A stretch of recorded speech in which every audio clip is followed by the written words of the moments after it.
Merci pour le dépôt de 15 000 € pour le lieu, sœur. Nous aurons le mariage parfait maintenant. Elle m'a envoyé ce texto. Ce qu'elle ne savait pas? L'entreprise de son fiancé était à moi, son appartement était à moi, et demain, elle découvrirait que tout était à moi. Je m'appelle Sophie, j'ai 29 ans. Avant de plonger dans ce drame familial qui a tout changé, j'aimerais savoir d'où vous regardez. Laissez votre emplacement dans les commentaires ci-dessous. Si un membre de votre famille a déjà trahi votre confiance, appuyez sur ce bouton j'aime. Les histoires de vengeance familiale comme la mienne nous rappellent que le karma réclame toujours ses dettes. Alors, abonnez-vous si vous voulez voir plus de récits de justice rendus. Maintenant, laissez-moi vous ramener là où tout a commencé. Ayant grandi dans une maison coloniale bien entretenue dans la banlieue de Toulouse, Émilie et moi étions toujours dépeintes comme les sœurs parfaites. En apparence, notre famille de classe moyenne supérieure semblait parfaite. Papa Michel était un comptable prospère. Maman Isabelle enseignait au lycée local, et ma sœur et moi étions toujours bien habillés et polis en public. Mais à huis clos, une dynamique bien différente était à l'œuvre. Dès le moment où j'ai pu former des souvenirs, Émilie, qui a 3 ans de plus, a établi un schéma de prendre mes affaires. Cela a commencé assez innocemment. Elle empruntait mes jouets sans demander et les retournait cassés, ou elle lisait les entrées de mon journal à ses amis pour se divertir. Cela peut sembler des conflits fraternels typiques, mais ce qui rendait notre situation unique était la réponse de nos parents. Au lieu de corriger le comportement d'Émilie, ils l'ont encouragée. Sophie, tu dois apprendre à partager avec ta sœur, disait ma mère, ignorant complètement le fait que partager impliquait le consentement, ce que je n'ai jamais donné. Elle est plus âgée et a plus besoin de ces choses que toi en ce moment, ajoutait mon père, renforçant la hiérarchie qui définirait notre relation bien jusqu'à l'âge adulte. Notre maison d'enfance avait 4 chambres, mais quand j'ai eu 13 ans, Émilie a soudain décidé qu'elle voulait ma chambre parce qu'elle avait une meilleure lumière pour sa coiffeuse. Au lieu de lui dire non, mes parents m'ont déménagé dans la chambre plus petite près de la bruyante buanderie. Quand je me suis plainte, ma mère a simplement dit, « Ta sœur traverse une phase difficile, Sophie. Essaie d'être compréhensive. » Je me souviens m'être endormi en pleurant cette nuit-là, me demandant ce qui rendait Émilie si spéciale. Ce schéma s'est poursuivi tout au long du lycée. Quand j'ai intégré l'équipe de cheerleading, Émilie est soudainement devenue intéressée par le cheerleading aussi. Malgré l'avoir qualifiée de stupide l'année précédente, non seulement elle s'est jointe, mais mes parents ont dépensé une fortune en coaching privé pour s'assurer qu'elle devienne capitaine. Quand j'ai gagné un concours d'écriture, Émilie s'est plainte jusqu'à ce que mes parents l'aident à soumettre une entrée tardive qui a mystérieusement reçu une mention honorable. Malgré cette tension sous-jacente, nous avons maintenu l'apparence de proximité. Nous postions des photos fraternelles sur les réseaux sociaux, faisions des virées shopping ensemble, et pour les étrangers. Nous semblions inséparables. La vérité était bien plus compliquée. J'aimais et en même temps j'en voulais à ma sœur, un état émotionnel conflictuel que j'ai porté jusqu'à l'âge adulte. Après l'université, j'ai fait des études de droit tandis qu'Émilie changeait d'emploi dans le marketing, sans jamais vraiment trouver sa place, mais retombant toujours sur ses pieds grâce aux relations de nos parents. J'ai rencontré Julien pendant ma 2e année dans un cabinet d'avocats de Toulouse où nous travaillions tous les deux. Il était intelligent, gentil, et surtout, il a immédiatement vu à travers l'offensive de charme d'Émilie. Ta sœur semble te regarder très attentivement, a-t-il observé après notre 3e rendez-vous, alors qu'Émilie s'était par coïncidence présentée dans le même restaurant. C'est presque comme si elle t'étudiait. Je n'y avais jamais pensé de cette façon. Mais Julien avait raison. Émilie ne voulait pas juste mes affaires. Elle voulait ma vie, ou du moins la partie qu'elle percevait comme meilleure que la sienne. Quand Julien et moi sommes devenus sérieux, le comportement d'Émilie a changé de manière notable. Soudain, elle avait aussi besoin d'une relation. Thomas est entré dans nos vies lors de la fête d'anniversaire de nos parents 6 mois après que j'ai commencé à sortir avec Julien. Grand, impeccablement vêtu, et dégoulinant de confiance, il s'est présenté comme un investisseur financier qui venait de rentrer à Toulouse après avoir fait fortune à Paris. Mes parents furent immédiatement impressionnés par ces histoires de clients célèbres et de propriétés de luxe. Émilie, voyant leur approbation, s'accrocha à lui immédiatement. Leur relation a progressé à une vitesse vertigineuse. Pendant que Julien et moi construisions notre lien de manière réfléchie sur des valeurs communes et une compatibilité sincère, Émilie et Thomas semblaient être dans une course. Quand Julien m'a demandé en mariage après 2 ans avec une bague en diamant modeste mais significative que nous avions choisie ensemble, Émilie a annoncé ses fiançailles avec Thomas juste 3 semaines plus tard. Sa bague était ostentatoire, un diamant si gros qu'il semblait presque comique sur sa main mince. Thomas croit que la taille du diamant reflète la taille de son amour, m'a-t-elle dit, ses yeux me défiant de ne pas être d'accord. Derrière elle, ma mère rayonnait de fierté. Julien et moi avons commencé à planifier notre mariage pour le septembre suivant.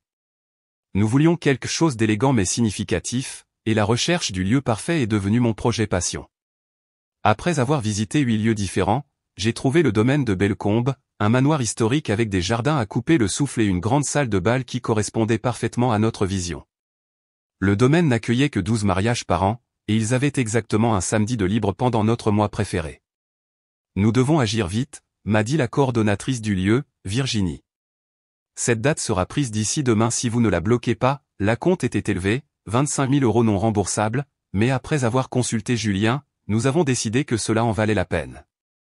J'ai retiré l'argent de mes économies personnelles, de l'argent que j'avais mis de côté depuis mon premier emploi à 16 ans, et j'ai remis le chèque avec des mains tremblantes. Virginie m'a assuré que j'avais fait le bon choix. Votre mariage sera absolument magique ici, a-t-elle promis, me tendant un dossier avec le contrat et le reçu. Je l'imagine déjà. Quand j'ai partagé la nouvelle avec ma famille, tout le monde semblait sincèrement heureux pour nous. Même Émilie a offert ses félicitations et a demandé à voir des photos du lieu. Mes parents ont suggéré un dîner de célébration, et pour une fois, j'ai eu l'impression que mon jalon était correctement reconnu. Si seulement j'avais remarqué le regard calculateur dans les yeux d'Émilie lorsqu'elle feuilletait la brochure du lieu.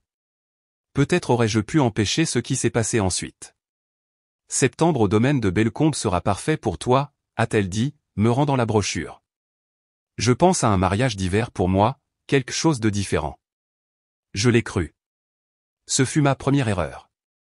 2 mois après avoir réservé le domaine de Bellecombe, j'étais au travail en train d'examiner des contrats quand mon téléphone a vibré avec un SMS de Virginie, la coordonnatrice du lieu.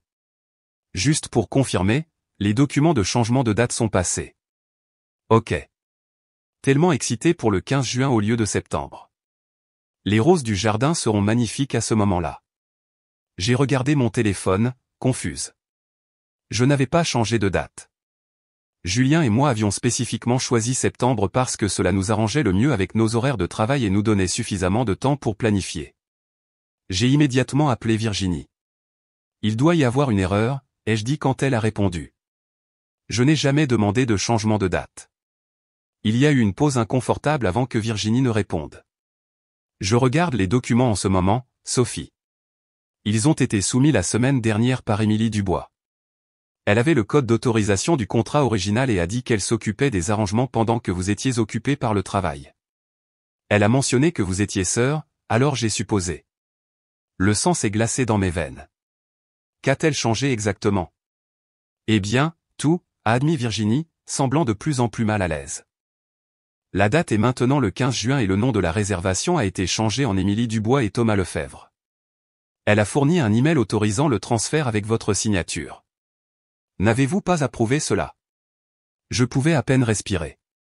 Non, absolument pas, après une conversation difficile où Virginie a expliqué que légalement, étant donné qu'Émilie avait les codes d'autorisation et ce qui semblait être mon approbation signée, le changement était contraignant. L'acompte non remboursable de 25 000 € avait été transféré à l'événement d'Émilie. Et si je voulais ma date de septembre originale, je devrais payer un autre acompte complet, en supposant que la date était toujours disponible, ce que Virginie m'a malheureusement informé, elle ne l'était pas. Quelqu'un d'autre l'avait réservé dans les heures suivant la libération d'Émilie. Je me suis assise dans mon bureau, les mains tremblantes de rage et d'incrédulité. Julien m'a trouvé là 1 heure plus tard, regardant toujours fixement mon écran d'ordinateur. Elle a volé notre lieu, ai-je dit quand il m'a demandé ce qui n'allait pas, Émilie a réussi à obtenir les codes d'autorisation et a tout transféré à son nom. Elle se marie au domaine de Bellecombe en juin. Ce soir-là, mes parents avaient invité les 2 couples à dîner. Je ne leur avais pas dit ce qui s'était passé, voulant affronter Émilie face à face. Quand Julien et moi sommes arrivés, Émilie et Thomas étaient déjà là, des verres de champagne à la main. Nous avons une nouvelle excitante, s'est exclamée ma mère dès que nous sommes entrés. Émilie et Thomas ont avancé la date de leur mariage. Ils ont trouvé le lieu le plus parfait. J'ai regardé directement Émilie. Domaine de Bellecombe pour le 15 juin. Un sourire satisfait s'est répandu sur son visage. Oui. N'est-ce pas incroyable? Je sais que tu l'avais regardé aussi, mais quand ils ont appelé en disant qu'ils avaient une annulation pour juin, je n'ai pas pu laisser passer l'occasion. C'est la saison parfaite pour les jardins. Ils ne t'ont pas appelé, ai-je dit, ma voix tremblante. Tu as volé ma réservation. Tu as transféré mon acompte. La pièce est devenue silencieuse. Mon père s'est raclé la gorge inconfortablement tandis que le sourire de ma mère vacillait. Thomas semblait sincèrement confus, jetant un coup d'œil entre Émilie et moi. Ne sois pas si dramatique, Sophie, a finalement dit Émilie d'un geste dédaigneux. Je t'ai rendu service. De toute façon, septembre est la saison des ouragans, et ce n'est pas comme si tu ne pouvais pas trouver un autre lieu. Tu as falsifié ma signature, ai-je dit. Tu as commis une fraude. Julien a posé sa main sur mon bras, silencieusement, me soutenant tout en m'empêchant de dire quelque chose que nous pourrions regretter. Mon père a finalement parlé. Je suis sûr que ce n'est qu'un malentendu. Émilie, as-tu vraiment pris la réservation de Sophie? L'expression d'Émilie s'est légèrement durcie avant qu'elle ne fabrique des larmes. Je ne pensais pas que ça la dérangerait. Les investisseurs de Thomas ne sont en ville qu'en juin, et ce lieu signifie tellement pour moi. Sophie a toujours été la plus raisonnable. Je pensais qu'elle comprendrait. À mon grand désespoir, ma mère s'est approchée pour consoler Émilie. Bien sûr, elle comprend. N'est-ce pas, Sophie? Ta sœur aime vraiment ce lieu, et tu peux en trouver un autre. Il y a plein d'endroits magnifiques autour de Toulouse. Elle m'a volé 25 000 €, ai-je dit, ne croyant pas ce que j'entendais. Mes économies que j'ai utilisées comme acompte. Eh bien, a interrompu mon père. Si l'argent est le problème, peut-être pouvons-nous aider, bien que, je suis sûr qu'Émilie l'aurait couvert éventuellement. Émilie renifla dramatiquement. Bien sûr, je l'aurais fait une fois que le prochain tour d'investissement de Thomas serait clôturé. Ce qui me rappelle, papa, as-tu eu l'occasion de regarder ces documents que je t'ai envoyés? Thomas offre à la famille une opportunité spéciale d'investir. Et juste comme ça, la conversation s'est détournée de son vol pour se diriger vers la soi-disant opportunité d'investissement de Thomas. Julien et moi avons enduré le dîner le plus inconfortable de ma vie, regardant ma sœur non seulement s'en sortir en volant mon lieu de mariage, mais aussi réussir à convaincre mes parents d'envisager d'investir dans l'entreprise de son fiancé. Le lendemain, Julien a suggéré que nous parlions à un avocat de la situation du lieu. Elle a falsifié sa signature, Sophie. C'est criminel. Nous pouvons nous battre. Mais après avoir consulté un collègue spécialisé en droit des contrats, nous avons découvert qu'Émilie avait été astucieuse. L'autorisation était venue de mon compte de messagerie réelle. Elle avait dû y avoir accès d'une manière ou d'une autre, et la signature numérique correspondait parfaitement à la mienne. Sans preuve de son intrusion dans mes comptes, il serait difficile de prouver la fraude. Le lieu agissait de bonne foi, et leur contrat les protégeait précisément de ce type de litige. Malgré la trahison douloureuse, Julien et moi avons accepté d'assister à la fête de fiançailles d'Émilie et Thomas le week-end suivant.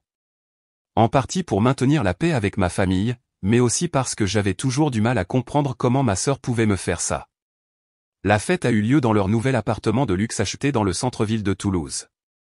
Un penthouse magnifique sur 2 étages avec une vue panoramique sur la ville. Comment peuvent-ils se permettre cet endroit, a chuchoté Julien alors que nous admirions les comptoirs en marbre italien et les meubles sur mesure. Je croyais que tu avais dit qu'Émilie était de nouveau entre 2 emplois. Elle l'est, ai-je confirmé. Ça doit être tout l'argent de Thomas. Au fur et à mesure que la soirée avançait, je me suis retrouvé seul sur le balcon, ayant besoin d'un moment loin de la vanterie d'Émilie et de la flatterie de mes parents. La porte coulissante en verre était partiellement ouverte et j'ai pu entendre Thomas et Émilie parler à voix basse dans son bureau adjacent au balcon. La connexion avec la famille Dubois est parfaite, disait Thomas. La réputation de ton père dans le monde de la comptabilité nous donne une crédibilité immédiate. Une fois qu'il investit, ses collègues suivront. Il examine le prospectus maintenant, a répondu Émilie. Je lui ai dit que nous offrions des rendements minimum de 20%. Thomas a ri doucement. Personne ne remet en question de tels rendements quand ils pensent avoir un accès privilégié. Tes parents attireront au moins 5 autres investisseurs, chacun avec des contributions minimales de 250 000 €. Ça devrait nous permettre de tenir jusqu'après le mariage et de couvrir la compte du lieu que j'ai dû transférer, a ajouté Émilie. Sophie était tellement en colère. Laisse tomber, a écarté Thomas. Quand nous aurons fini, ta famille verra quelle sœur a fait le meilleur choix. Assure-toi juste que ton père signe ses papiers cette semaine. L'affaire immobilière de catégorie B ne peut pas attendre. Je me suis retiré du balcon, mon esprit en ébullition. Quelque chose dans leur conversation a déclenché des sonnettes d'alarme. Rendement garanti de 20%. Presser mon père d'investir dans des propriétés de catégorie B. Tout semblait trop beau pour être vrai. Et dans mon domaine, cela signifiait généralement que ça l'était. La conversation que j'ai entendue lors de la fête de fiançailles d'Émilie et Thomas a continué de me tracasser. En tant qu'avocate spécialisée en droit des sociétés, je savais que des rendements garantis de 20% étaient au mieux très suspects et au pire indicatifs de fraude. Mon inquiétude ne portait plus seulement sur le vol de mon lieu de mariage par Émilie. Je craignais que mes parents ne soient entraînés dans quelque chose de dangereux. Quand je suis retourné au travail le lundi, j'ai décidé d'utiliser l'accès à la base de données juridiques de mon cabinet pour faire des recherches sur Thomas Lefebvre et sa société d'investissement, Lefebvre Investissement. Ce que j'ai trouvé, ou plutôt ce que je n'ai pas trouvé, était inquiétant. Thomas prétendait avoir un MBA de HEC Paris et un historique d'investissements immobiliers réussi à Paris, mais il n'y avait aucun Thomas Lefebvre répertorié dans aucune base de données d'anciens élèves de HEC Paris. Sa société a été enregistrée au Luxembourg il y a seulement 14 mois avec des informations publiques minimales disponibles. L'adresse indiquée pour son bureau de Paris s'est avérée être un service de bureau virtuel qui fournissait la réexpédition de courriers et des salles de réunion occasionnelles. Ça ne semble pas correct, me suis-je murmuré, imprimant les documents que j'avais trouvés. Julien, qui travaillait au même étage, est passé à mon bureau pendant la pause déjeuner. « Sur quoi travailles-tu » a-t-il demandé, remarquant la pile de papier sur mon bureau. J'ai hésité avant de répondre. Malgré tout, Émilie était toujours ma sœur. Je me renseigne sur les affaires de Thomas. Quelque chose cloche. Julien s'est assis en face de moi. Après ce qu'Émilie a fait avec le lieu, je ne serais pas surpris que son fiancé soit tout aussi malhonnête. Je lui ai montré ce que j'avais trouvé jusqu'à présent. Julien, qui avait des antécédents en droit financier, a immédiatement identifié d'autres signaux d'alarme. Les dépôts de sa société auprès de l'AMF montrent des actifs sous gestion de 50 millions d'euros, mais il n'y a aucune vérification. Et regarde ces propriétés d'investissement qu'il prétend posséder. Julien a pointé du doigt une liste. 3 de ces projets immobiliers à Budapest n'existent même pas. J'ai travaillé sur une affaire impliquant l'immobilier hongrois l'année dernière. Au cours des 2 semaines suivantes, j'ai fouillé plus en profondeur. Utilisant mes contacts professionnels, j'ai découvert que Thomas avait auparavant opéré sous un nom différent, Marc Leblanc, sur la Côte d'Azur, où il avait fait l'objet d'une enquête pour avoir organisé un montage financier, mais avait quitté la région avant que des accusations ne soient portées. Son modèle était constant. Cibler des individus fortunés par le biais de relations personnelles, promettre des opportunités d'investissement exclusives avec des rendements inhabituellement élevés, utiliser l'argent des nouveaux investisseurs pour payer les premiers investisseurs, et maintenir un train de vie fastueux pour créer l'apparence de succès. C'était la définition classique d'un système de Ponzi. Mon estomac se tordait en réalisant ce que cela signifiait. Thomas n'était pas juste un escroc. Il utilisait Émilie pour accéder aux économies de retraite de mes parents et à leur réseau professionnel. Et Émilie, sciemment ou non, l'aidait. Je me trouvais face à un choix impossible. Démasquer Thomas et potentiellement impliquer ma sœur, ou rester silencieuse pendant que mes parents et leurs amis perdaient leurs économies de toute une vie. Julien m'a exhorté à signaler ce que j'avais découvert. Il ne s'agit plus seulement de toi et d'Émilie, a-t-il dit doucement. Pense à toutes les autres personnes qui seront blessées si tu ne fais rien. Mais si Émilie est impliquée, ai-je demandé, exprimant ma plus grande peur. Et si elle sait exactement ce qu'il fait ? Julien a pris ma main. Alors elle a fait son choix, Sophie.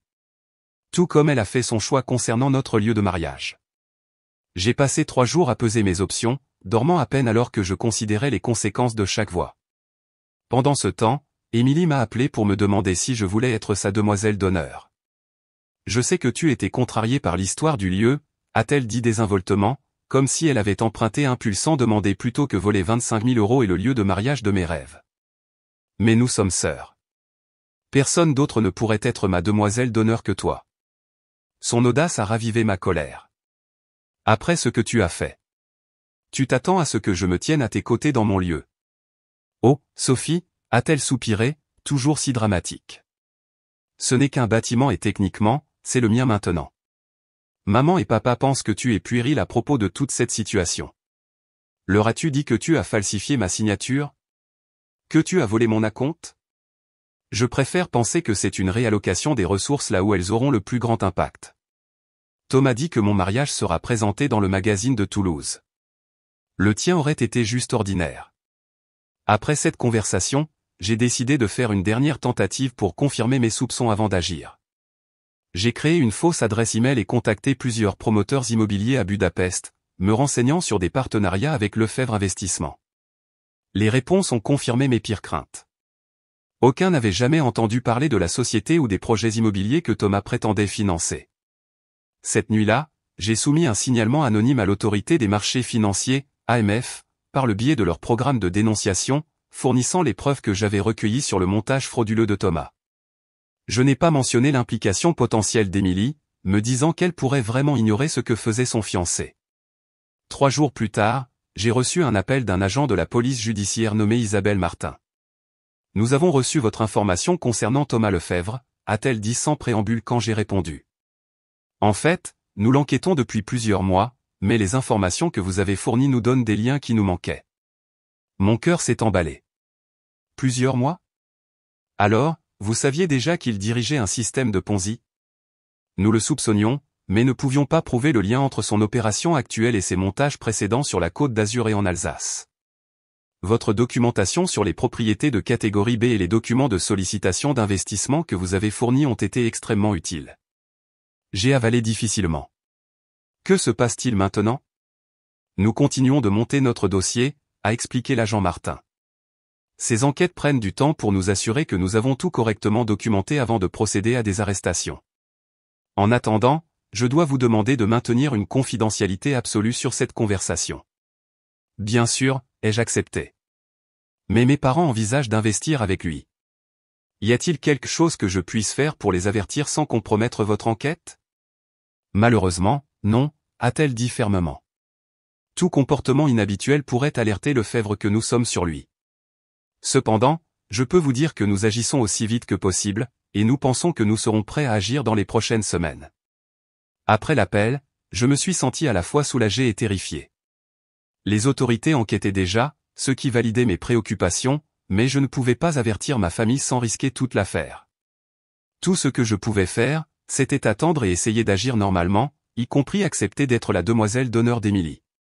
Le dimanche suivant, mes parents nous ont tous invités à brunch. Émilie a passé tout le repas à discuter des détails du mariage, montrant des photos de coûteux arrangements floraux et d'invitations sur mesure.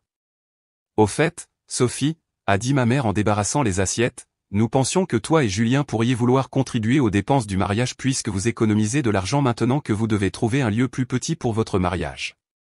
J'ai failli m'étouffer avec mon café. Excusez-moi. Eh bien, Émilie et Thomas font tout pour leur jour spécial, a ajouté mon père. Le budget est un peu serré, et en tant que demoiselle d'honneur, ce serait un beau geste. J'ai regardé Émilie, qui souriait innocemment. Je pensais que les rendements de 20% sur l'investissement de papa couvriraient largement vos frais de mariage, ai-je dit avec insistance. Un éclair de quelque chose, de la culpabilité, a traversé le visage d'Émilie avant qu'elle ne se ressaisisse.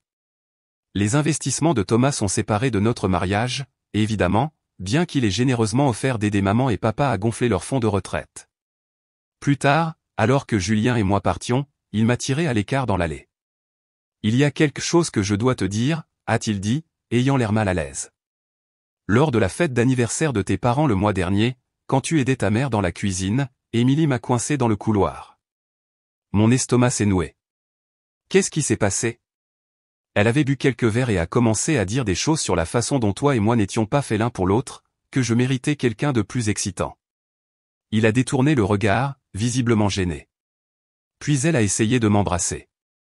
J'ai immédiatement repoussé, mais elle en a ri comme si c'était une blague. J'ai eu l'impression d'avoir reçu un coup de poing. Pourquoi ne m'as-tu pas dit ça avant? Je ne voulais pas causer plus de problèmes entre vous deux, et honnêtement, je pensais que c'était juste Émilie ivre et inappropriée. Mais après tout ce qui s'est passé avec le lieu, je me demande s'il n'y a pas plus que ça. Cette nuit-là, j'ai découvert par des amis communs qu'Émilie disait aux gens que Julien prévoyait de me quitter, que notre relation battait de l'aile.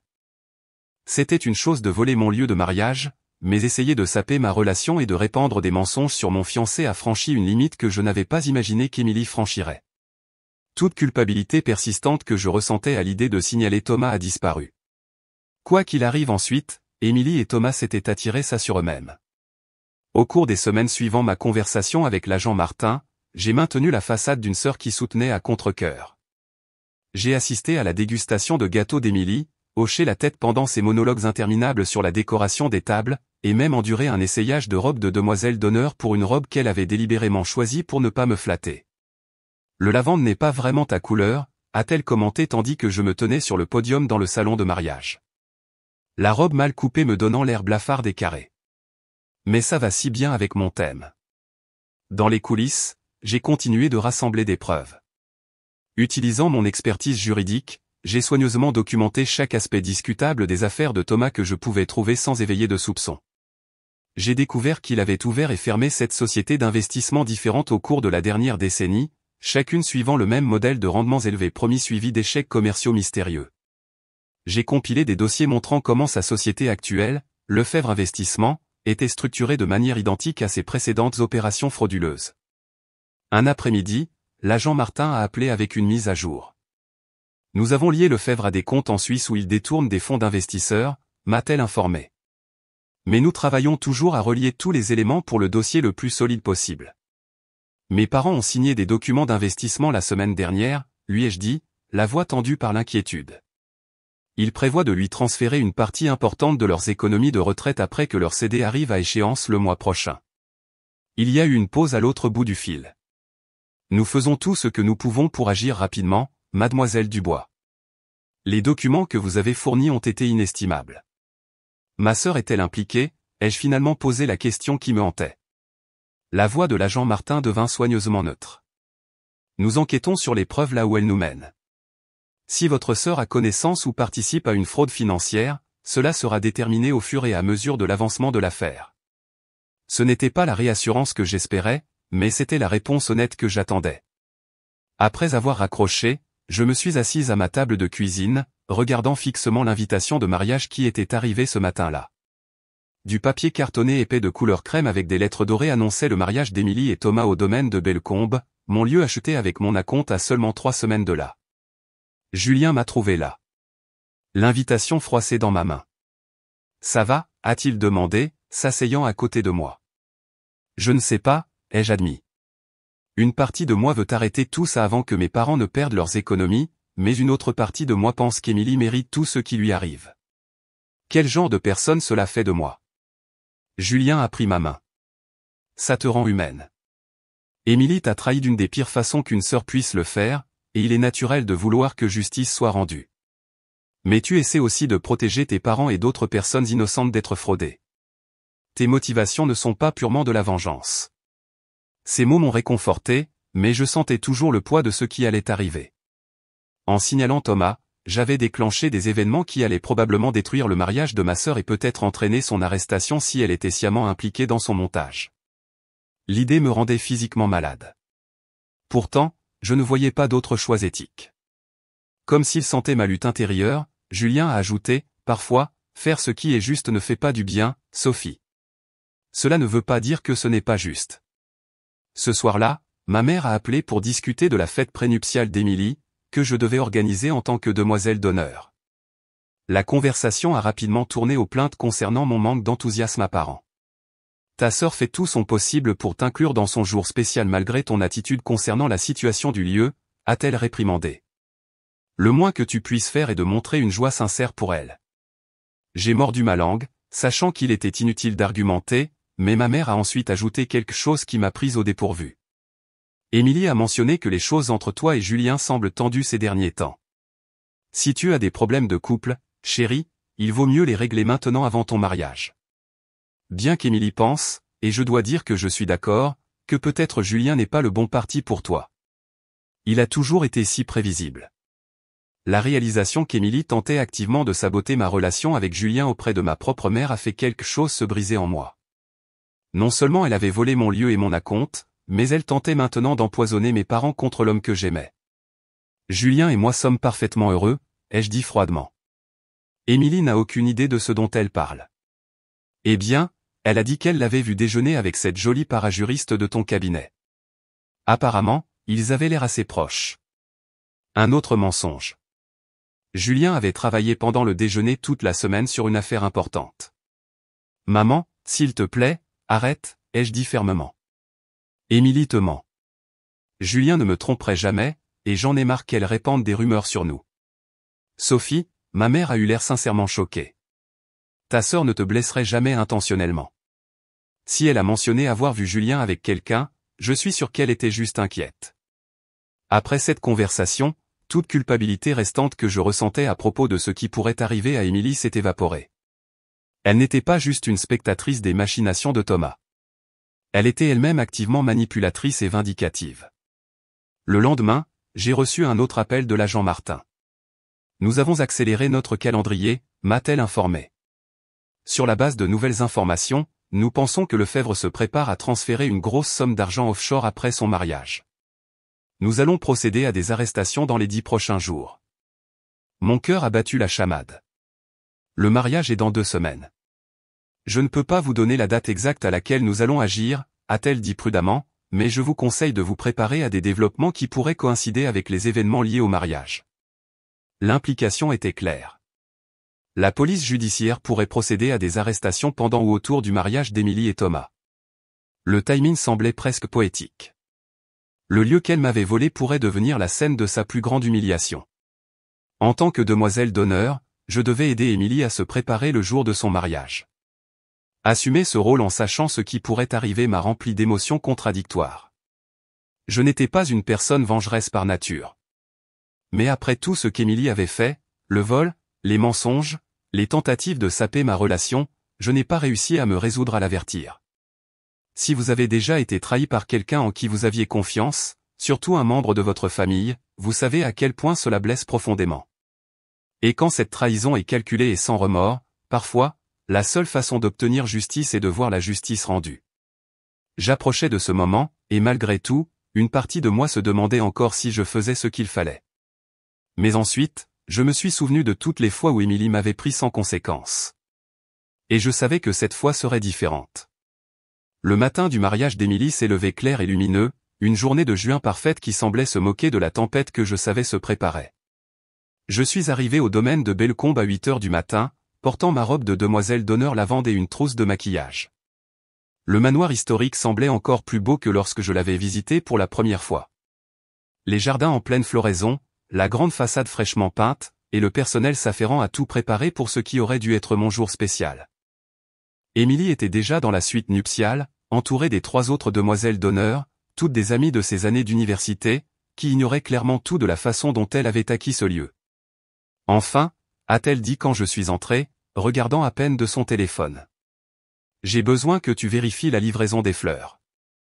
Les roses devraient être roses pâles, pas juste roses. Et dis à maman d'arrêter d'embêter les traiteurs. Pas de salutations, pas de merci, juste des exigences. Typique d'Émilie. J'ai docilement été vérifier les fleurs, qui étaient, bien sûr, exactement de la teinte qu'Émilie avait spécifiée. Alors que je confirmais la livraison, mon téléphone a vibré avec un SMS d'un numéro inconnu. Opération en cours comme prévu. Agent en position à 14 heures. Signé agent Martin. La police judiciaire serait là pendant la cérémonie, qui était prévue pour 15 heures. Mes mains ont tremblé légèrement alors que je retournais à la suite nuptiale. Les heures suivantes ont été floues entre coiffure, maquillage et gestion du comportement de plus en plus exigeant d'Émilie. Ma mère volait autour de sa fille préférée, ajustant son voile et s'exclamant sur sa beauté tout en ignorant à peine ma présence. Sophie, tu as besoin de plus de blush, a critiqué ma mère alors que je terminais mon maquillage. Tu as l'air blafarde dans cette robe. La robe qu'Émilie a choisie, ai-je rappelé tranquillement. Ma mère a froncé les sourcils. Ne commence pas avec cette attitude aujourd'hui. C'est le jour spécial de ta sœur, et je m'attends à ce que tu sois solidaire, quels que soient les problèmes que vous ayez eus par le passé. J'ai ravalé ma réplique et appliqué plus de blush. Émilie a croisé mon regard dans le miroir et a souri narquoisement, appréciant la dynamique. Alors que les heures s'écoulaient et que nous approchions de l'heure de la cérémonie, je me suis sentie de plus en plus anxieuse. Que se passerait-il exactement lorsque la police judiciaire arriverait ? Attendrait-il après les vœux ou interromprait-il la cérémonie elle-même? Émilie serait-elle arrêtée avec Thomas ou simplement interrogée? Malgré tout, l'idée de ma sœur menottée me donnait la nausée. À 14h30, nous nous sommes alignés pour la procession. Par les fenêtres, je pouvais voir les invités s'installer dans le jardin où aurait lieu la cérémonie. De ma position, j'ai également remarqué plusieurs hommes et femmes discrets en costume sombre prendre position autour du périmètre de la propriété. L'un d'eux a légèrement hoché la tête dans ma direction, un agent, sans aucun doute. Émilie avait l'air radieuse dans sa robe de créateur, insouciante de ce qui allait se dérouler. Pendant un bref instant, j'ai envisagé de la prendre à part, de lui donner un avertissement critique qui pourrait lui épargner l'humiliation publique. Mais ensuite, elle s'est tournée vers moi avec une dernière pique. Essaie de ne pas avoir l'air si malheureuse sur les photos, Sophie. Je sais que tu es jalouse que je me marie ici en premier, mais tu devrais vraiment être reconnaissante. Je te laisse même participer après à quel point tu as été difficile. Toute impulsion de l'avertir s'est évanouie. La musique de la procession a commencé, et une par une, les demoiselles d'honneur ont descendu l'allée. Quand ce fut mon tour, je suis sorti au soleil, forçant un sourire alors que je passais devant des rangées d'invités, dont beaucoup, j'ai réalisé avec une douleur, étaient probablement des investisseurs dans le montage de Thomas. J'ai pris ma place à l'hôtel et j'ai regardé Émilie flotter dans l'allée au bras de notre père, l'image de la perfection nuptiale. Thomas attendait à l'extrémité, ayant l'air beau et confiant dans son smoking, pas comme un homme sur le point d'être arrêté pour de multiples chefs d'accusation de fraude. La cérémonie a commencé avec l'officiant parlant d'amour, de confiance et d'honnêteté, des mots qui sonnaient creux étant donné les circonstances. Alors que Thomas et Émilie échangeaient leurs vœux personnalisés, promettant de se soutenir mutuellement à travers tout ce que la vie pourrait apporter, j'ai remarqué un mouvement à l'arrière des invités assis. 3 hommes et 2 femmes en costume sombre s'approchaient discrètement de différentes directions, convergeant vers la zone de l'hôtel.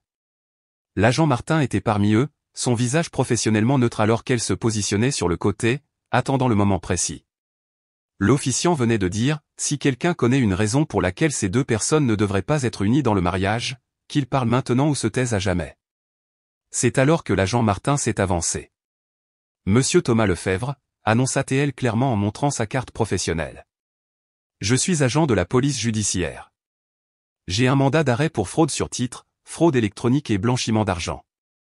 Les invités ont collectivement halté. Thomas s'est figé, son assurance se fissurant alors qu'il jetait des coups d'œil frénétiques autour, cherchant peut-être une voie d'évasion, mais les agents s'étaient positionnés stratégiquement. Il n'y avait nulle part où courir. Le visage d'Émilie s'est vidé de ses couleurs. Qu'est-ce que c'est, a-t-elle exigé, regardant de Thomas aux agents puis à moi. Que se passe-t-il? L'agent Martin a continué professionnellement. Veuillez mettre vos mains derrière votre dos, monsieur Lefebvre. Alors qu'un autre agent s'approchait avec des menottes, Thomas a soudainement pointé du doigt vers moi. C'est elle qui a fait ça, a-t-il crié. Sophie Dubois. Elle essaie de saboter notre mariage depuis le début. Tous les regards se sont tournés vers moi. J'ai maintenu une expression soigneusement neutre, ne confirmant ni ne niant son accusation. Le choc d'Émilie se transformait en rage alors que la réalité de la situation lui apparaissait. Sophie, a-t-elle sifflé? Que as-tu fait? Avant que je puisse répondre, l'agent Martin est intervenu. Cette arrestation est le résultat d'une enquête de plusieurs mois sur les montages d'investissements frauduleux de monsieur Lefebvre. Maintenant, monsieur, veuillez coopérer ou nous ajouterons la résistance à l'arrestation à vos charges. Alors que Thomas était menotté et emmené, le chaos a éclaté parmi les invités. Certains se précipitaient avec des questions, probablement des investisseurs inquiets pour leur argent, tandis que d'autres partaient précipitamment, peut-être ne voulant pas être associés au scandale. Mes parents se sont frayés un chemin à travers la foule pour atteindre Émilie, qui s'était effondrée sur les marches de l'hôtel, sa parfaite robe blanche formant une flaque autour d'elle. Ma mère l'a serrée dans ses bras tandis que mon père s'est tourné vers moi. Son visage était un mélange de confusion et d'accusation. Savais-tu cela, a-t-il exigé. J'avais des soupçons sur les pratiques commerciales de Thomas, ai-je répondu prudemment. J'ai signalé ses préoccupations aux autorités compétentes comme tout avocat responsable le ferait. Le jour du mariage de ta sœur, a crié ma mère, levant la tête d'Émilie avec des larmes coulant sur son visage. Comment as-tu pu être si cruel? Je n'ai pas choisi le moment, ai-je dit, ce qui était techniquement vrai. La police judiciaire a mené sa propre enquête et a pris ses propres décisions sur le moment d'agir. Émilie a relevé brusquement la tête, son mascara coulant sur ses joues. Tu savais que ça allait arriver aujourd'hui. Tu t'es tenue là en tant que demoiselle d'honneur, sachant qu'il venait arrêter Thomas. J'ai croisé son regard fixement. Tout comme tu t'es tenue là, sachant que tu avais volé mon lieu de mariage et mon acompte. C'était différent, a-t-elle poussé un cri perçant. C'était juste un lieu stupide et ceci est juste un mariage stupide. J'ai rétorqué froidement. Du moins, c'est comme ça que tu verrais les choses si ça t'était arrivé à toi au lieu de moi. Mon père s'est placé entre nous. Ça suffit, Sophie. Ne vois-tu pas que ta sœur est dévastée? Quoi que Thomas ait fait n'a rien à voir avec elle. Je n'en étais pas si sûr, mais j'ai gardé cette pensée pour moi. Julien a apparu à mes côtés, prenant ma main avec soutien tandis que l'agent Martin s'approchait de notre groupe familial. Mademoiselle Dubois, s'est-elle adressée à Émilie, son ton professionnel mais pas méchant. Je dois vous poser quelques questions concernant vos connaissances des activités commerciales de Monsieur Lefebvre. Nous pouvons faire cela ici ou à notre bureau, mais cela doit se faire maintenant. Émilie l'a regardé avec incrédulité. Vous voulez m'interroger? Je suis la victime ici. Mon mariage a été ruiné. L'expression de l'agent Martin n'a pas changé. Nous avons des preuves suggérant que vous étiez au courant et potentiellement impliqué dans la sollicitation d'investissement pour les montages frauduleux de Monsieur Lefebvre. Je vous accorde la courtoisie d'une conversation privée avant de décider si des accusations formelles sont justifiées. La couleur s'est à nouveau vidée du visage d'Émilie, et pour la première fois, j'ai vu une véritable peur dans ses yeux. Mes parents semblaient abasourdis. Émilie ne serait pas impliquée dans quoi que ce soit d'illégal, a insisté ma mère. Il doit y avoir une erreur. L'agent Martin a simplement répété. Nous devons parler à votre fille maintenant. Tandis qu'Émilie était emmenée pour être interrogée, mes parents se sont tournés vers moi avec fureur et déception. Comment as-tu pu laisser faire ça, a exigé ma mère. Ta propre sœur. Je n'ai pas forcé Émilie à s'associer à un criminel, ai-je dit fermement. Et je ne l'ai certainement pas forcé à voler mon lieu de mariage ou à essayer de saboter ma relation avec Julien. Ce qui se passe maintenant est la conséquence de ses propres choix. Mon père a secoué la tête. Tu as toujours été jalouse de ta sœur. Je n'aurais jamais pensé que tu irais si loin pour lui faire du mal. Leurs mots m'ont blessé, mais je n'ai pas été surprise. À leurs yeux, Émilie ne pouvait rien faire de mal, et je serais toujours la méchante dans son histoire. Tandis qu'il s'éloignait pour trouver Émilie, Julien m'a serré la main. Tu as fait ce qu'il fallait, m'a-t-il rassuré. Thomas fraudait des gens, y compris tes parents. Cela serait arrivé éventuellement avec ou sans ton signalement. J'ai hoché la tête, mais le poids des événements de la journée m'atteignait enfin. J'avais voulu que justice soit faite, mais regarder le jour parfait de ma sœur s'effondrer de manière si spectaculaire m'a laissé avec des sentiments compliqués. Pas de regret exactement, mais une certaine lourdeur que je n'avais pas prévue. Tandis que les invités se dispersaient et que les traiteurs commençaient à démonter ce qui aurait dû être une célébration, je me suis tenu dans les jardins du domaine de Bellecombe, le lieu qui avait déclenché toute cette chaîne d'événements, et je me suis demandé ce qui allait se passer ensuite. Les jours suivant le mariage désastreux d'Émilie ont été chaotiques. Thomas est resté en détention, la liberté sous caution lui étant refusée car il était considéré comme un risque de fuite. L'enquête de la police judiciaire a révélé que sa fraude était encore plus étendue que prévu initialement, près de 50 millions d'euros provenant de plus de 100 investisseurs, y compris mes parents, qui avaient engagé 200 000 euros de leurs économies de retraite. Émilie a été libérée après interrogatoire sans accusations immédiates, bien que l'agent Martin m'ait informé que l'enquête sur son implication potentielle était en cours. Elle a déménagé chez nos parents. Son rêve du pantouse de luxe s'est effondré lorsque la police judiciaire a gelé tous les actifs de Thomas. La couverture médiatique a été immédiate et brutale. Mariage de la haute société de Toulouse perturbé par la police judiciaire, titrait un article. Escroc financier arrêté à l'hôtel, proclamait un autre. Certains articles mentionnaient le conflit concernant le lieu de mariage entre les sœurs, dépeignant Émilie à la fois comme une victime et une méchante dans un drame familial complexe. Je me suis tenu à distance de ma famille pendant cette période, incapable d'affronter les accusations et les reproches constants. Mes parents avaient laissé plusieurs messages vocaux, chacun plus accusateur que le précédent, suggérant que j'avais orchestré le moment de l'arrestation de Thomas spécifiquement pour humilier Émilie. Ils semblaient incapables de reconnaître que leur fille bien-aimée avait volé mon lieu de mariage, tenté de saboter ma relation, et possiblement participé à une fraude. 2 semaines après la débâcle du mariage, Julien et moi dînions à la maison lorsque mon téléphone a sonné, c'était l'agent Martin. Je pensais que vous deviez le savoir, a-t-elle dit après de brèves amabilités. Nous avons découvert des emails entre votre sœur et Thomas qui démontrent clairement qu'elle était au courant de la nature frauduleuse de ces affaires. Mon cœur s'est serré malgré tout. Quel genre de mais? Des discussions sur les investisseurs potentiels à cibler, des stratégies pour utiliser ces relations familiales, et une reconnaissance explicite que les rendements qu'il promettait ne pouvaient être obtenus légitimement. L'agent Martin a marqué une pause avant d'ajouter, il y a aussi des preuves qu'elle a été activement impliquée dans le recrutement de plusieurs amis de vos parents dans le montage. J'ai fermé les yeux, absorbant cette confirmation de mes pires soupçons. Sera-t-elle inculpée? Le procureur de la République examine les preuves actuellement. Je voulais vous avertir car il y a aussi plusieurs messages discutant spécifiquement de la situation du lieu. Que disent-ils, ai-je demandé, bien que je n'étais pas sûr de vouloir le savoir. Votre sœur a écrit à Thomas que prendre votre lieu de mariage était faire d'une pierre deux coups, obtenir le lieu de mariage parfait tout en montrant à Sophie que je gagne toujours. Elle a également mentionné que la compte de 25 000 € proviendrait de fonds censés être rendus aux premiers investisseurs. La cruauté calculée de la chose m'a frappé de plein fouet. Émilie n'avait pas juste pris mon lieu de mariage sur un coup de tête. Elle avait délibérément voulu me faire du mal tout en utilisant de l'argent obtenu frauduleusement pour le faire. Après avoir raccroché avec l'agent Martin, j'ai partagé l'information avec Julien. Je ne suis pas surpris, a-t-il dit doucement. D'après tout ce que tu m'as dit sur ta relation avec Émilie. Elle a toujours été calculatrice quand il s'agissait de prendre ce qui était à toi. Le lendemain, j'ai reçu un appel inattendu de ma grand-mère, Denise, la mère de mon père, qui vivait dans une résidence pour personnes âgées sur la Côte d'Azur. Nous avions toujours été proches, bien que je ne lui ai pas parlé depuis avant le mariage d'Émilie. Sophie, a-t-elle dit quand j'ai répondu, sa voix chaleureuse mais sérieuse. J'ai entendu des choses troublantes de tes parents. Je pense qu'il est temps que nous ayons une conversation sur ta famille. Elle a suggéré de nous rencontrer dans un petit café près de son appartement car elle se trouvait à Toulouse pour une consultation médicale. L'après-midi suivant, je l'ai trouvée assise à une table d'angle, élégante comme toujours dans sa simple robe bleue et ses boucles d'oreilles en perles. Merci d'être venue, a-t-elle dit, m'embrassant chaleureusement avant que nous nous asseyions. Je veux que tu saches que je ne partage pas le point de vue de tes parents sur les événements récents.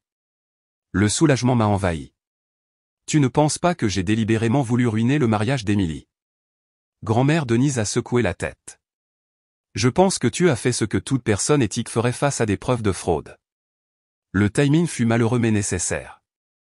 Après avoir commandé du thé, elle a posé ses mains sur la table et m'a regardé avec une expression que je ne pouvais pas tout à fait interpréter. Il y a quelque chose que tu devrais savoir sur tes parents et leur relation avec Émilie, a-t-elle commencé.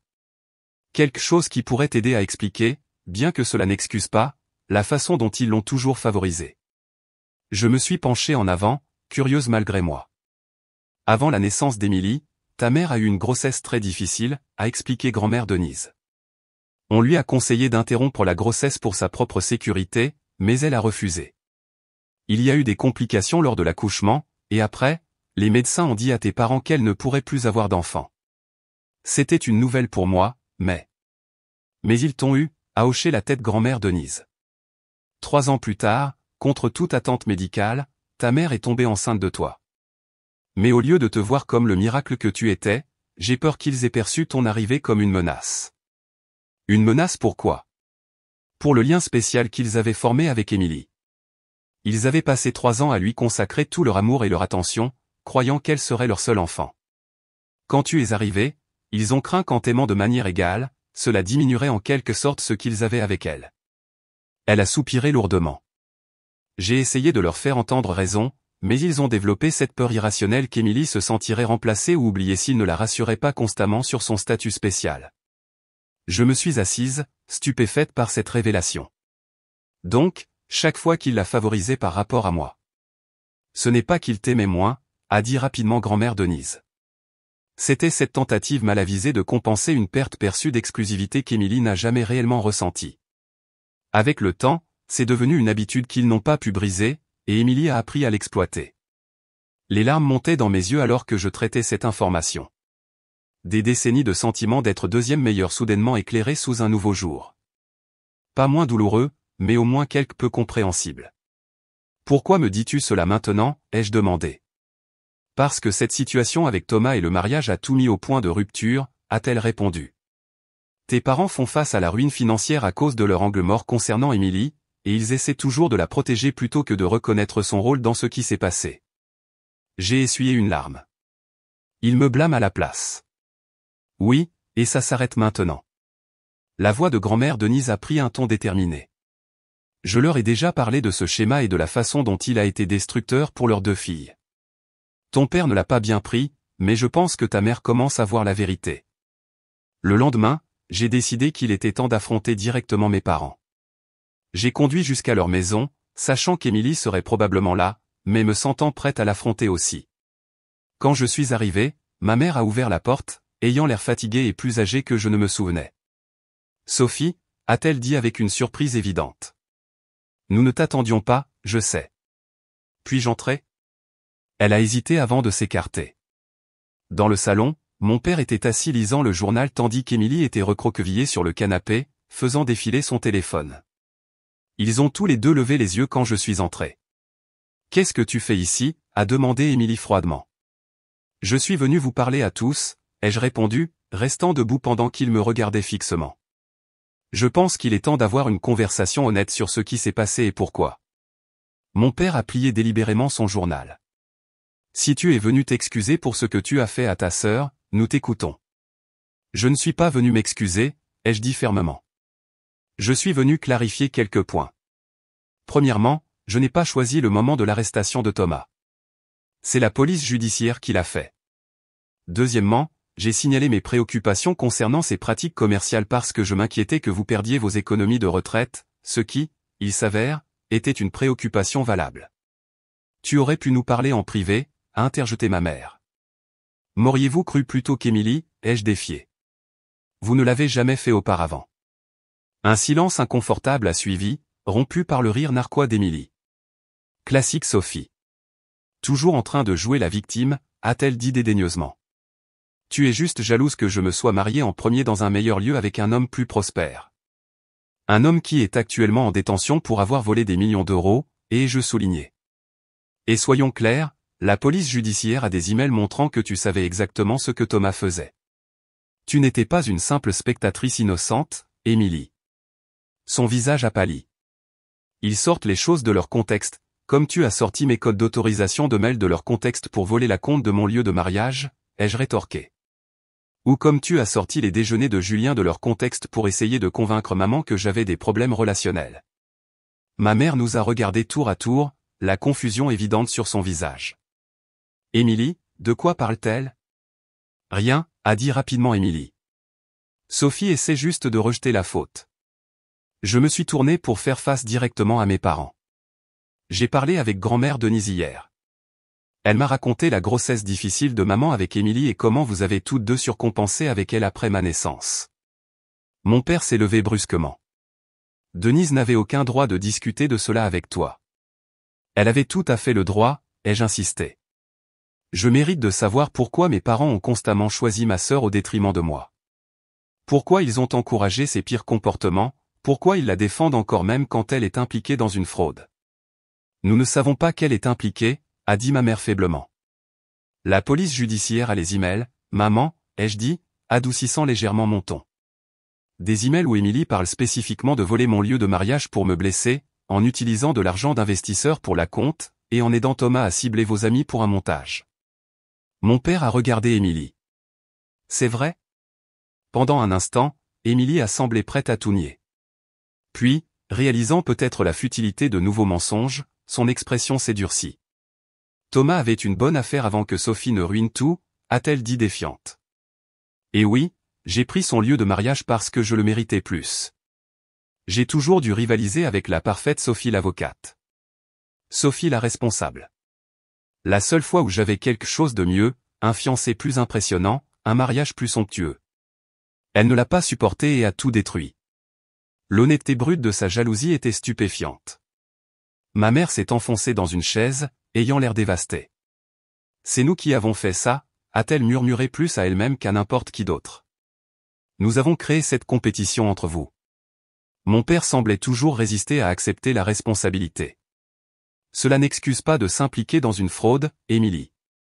Tu étais assez contente des rendements que Thomas promettait, a rétorqué Émilie vivement. Tu n'as jamais non plus remis en question d'où venait cet argent. La conversation a continué pendant des heures. Des vérités douloureuses ont émergé alors que des décennies de dynamique familiale étaient disséquées. Au moment où je suis parti, aucune résolution claire n'avait été atteinte, mais au moins la réalité de notre système familial dysfonctionnel avait été reconnue. Dans la voiture, j'ai appelé Julien pour le mettre au courant. « Comment te sens-tu » a-t-il demandé. Après que j'ai raconté la confrontation, j'ai considéré la question attentivement. Plus légère, je pense, pas heureuse exactement, mais comme si quelque chose qui devait arriver est finalement arrivé. Vas-tu maintenir le contact avec eux? Je ne sais pas encore, ai-je admis. Je pense que j'ai besoin d'une certaine distance pour comprendre quel type de relation est réellement sain pour moi d'avoir avec ma famille. Une semaine plus tard, l'agent Martin a appelé à nouveau pour m'informer que le procureur de la République avait décidé d'inculper Émilie en tant que co-conspiratrice dans le montage de fraude de Thomas. Elle a été arrêtée discrètement chez mes parents, lui épargnant le spectacle public qui avait eu lieu lors de son mariage.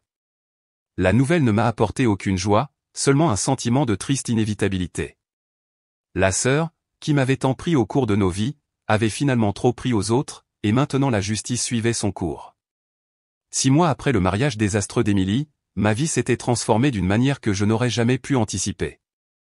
Le développement le plus inattendu est arrivé sous la forme d'une lettre recommandée du ministère de la Justice, un chèque de 25 000 €, le montant exact de mon acompte pour le lieu de mariage, restitué des actifs saisis dans l'affaire de fraude de Thomas. La lettre d'accompagnement expliquait qu'en tant que victime directe des fonds détournés par les défendeurs, j'avais droit à une restitution. Julien et moi avons décidé d'utiliser l'argent pour notre mariage reporté. Bien que notre vision ait considérablement évolué par rapport à nos plans initiaux. Au lieu du grand manoir historique, nous avons choisi une propriété sereine en bord de mer sur la côte de Granit Rose, plus petite, plus intime, et à bien des égards plus significative que ce que nous avions initialement envisagé. Ma carrière avait également pris un tournant surprenant.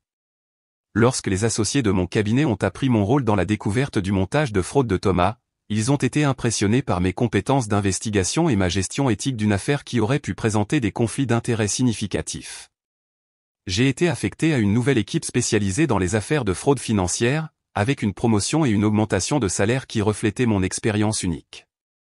Les ennuis judiciaires d'Émilie ont suivi un chemin prévisible. Après avoir initialement plaidé non coupable, elle a finalement accepté un accord de plaidoyer lorsqu'elle a été confrontée aux preuves accablantes contre elle. Elle a été condamnée à 3 ans dans un centre pénitentiaire, nettement moins que la peine de 12 ans de Thomas, mais c'était tout de même une chute choquante pour quelqu'un qui semblait toujours échapper aux conséquences. Mes parents firent face à leur propre règlement de compte. Bien qu'ils aient réussi à récupérer une partie de leur investissement grâce au processus de saisie des actifs, leur situation financière fut considérablement compromise. Plus profond fut le coup émotionnel alors qu'ils confrontaient leur rôle dans l'encouragement du comportement d'Émilie tout au long de sa vie. Après m'avoir initialement blâmé pour tout, ils commencèrent progressivement à reconnaître les modèles que grand-mère Denise avait identifiés. 2 mois avant mon mariage, ma mère a appelé et a demandé si nous pouvions nous rencontrer pour un café. J'ai accepté avec une certaine appréhension, ne sachant pas à quoi m'attendre. Quand je suis arrivé au café, elle avait l'air plus âgée et plus humble que je ne me souvenais. « Je consulte un thérapeute », a-t-elle dit après que nous ayons commandé. « Ton père aussi, bien qu'il ne voudrait pas que je te le dise. » J'ai hoché la tête, attendant qu'elle continue. « J'ai beaucoup réfléchi à notre famille, à la façon dont nous t'avons traité par rapport à Émilie. » Elle a regardé sa tasse de café. « Nous avons eu tort, Sophie, terriblement tort pendant tant d'années. » Les larmes montaient dans mes yeux, inattendues et accablantes. Après toute une vie à attendre cette reconnaissance, l'entendre semblait presque surréaliste.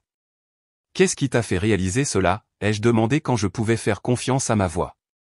En partie les ennuis judiciaires d'Émilie, voir les preuves de son comportement exposées si clairement, en partie les conversations persistantes de ta grand-mère sur notre façon d'élever nos enfants, mais surtout...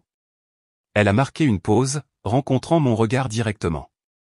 Surtout, c'est en voyant comment tu as géré tout cela avec une telle intégrité. Tu aurais pu être vindicative, aurais pu nous abandonner complètement, mais tu es resté digne tout au long. Nous avons parlé pendant près de 3 heures ce jour-là, commençant le processus lent et difficile de reconstruire notre relation sur des bases plus honnêtes. Ce n'était pas du pardon exactement. Les blessures étaient trop profondes pour une résolution aussi simple, mais c'était un début. Mon père a mis plus de temps à changer d'avis, sa fierté rendant difficile pour lui d'admettre de telles erreurs fondamentales. Mais un mois avant le mariage, il a appelé et a demandé si je serais prête à le laisser me conduire à l'hôtel.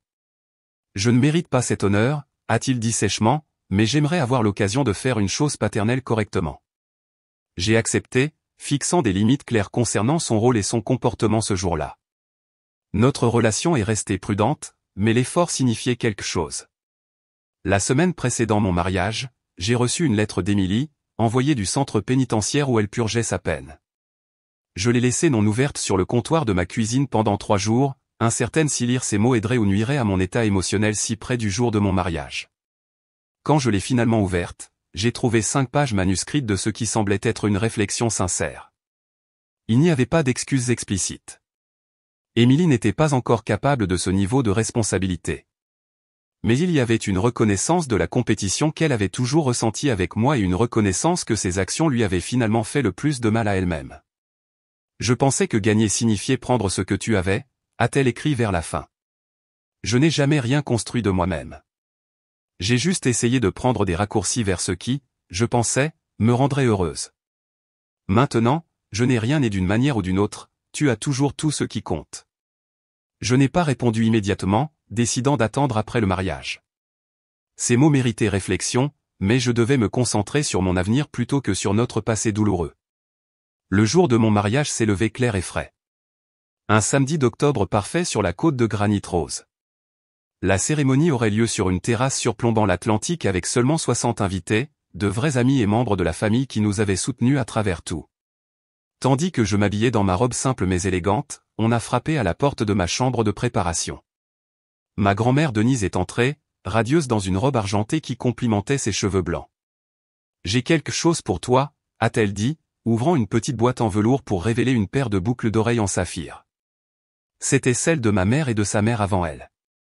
Je les ai toujours destinées à toi. Tandis qu'elle m'aidait à les mettre, elle a ajouté doucement. Tu sais, dans l'histoire de notre famille, il y a eu d'autres sœurs difficiles, d'autres périodes de rupture et de réconciliation. Les familles sont compliquées, Sophie. Les fortes trouvent des moyens de guérir sans nier la vérité de ce qui s'est passé. Ces mots sont restés avec moi alors que je descendais l'allée au bras de mon père, voyais Julien m'attendre avec des larmes dans les yeux, et prononçait des vœux qui semblaient d'autant plus significatifs pour le chemin que nous avions parcouru pour atteindre ce moment. Pendant la réception, j'ai regardé autour de moi les invités célébrant avec nous. Mes parents assis quelque peu maladroitement mais présents. Ma grand-mère dansant joyeusement avec le grand-père de Julien, des collègues qui avaient soutenu ma carrière, et des amis qui m'avaient soutenu à travers toute l'épreuve avec Émilie et Thomas. L'absence de ma sœur était perceptible, mais pas dévastatrice.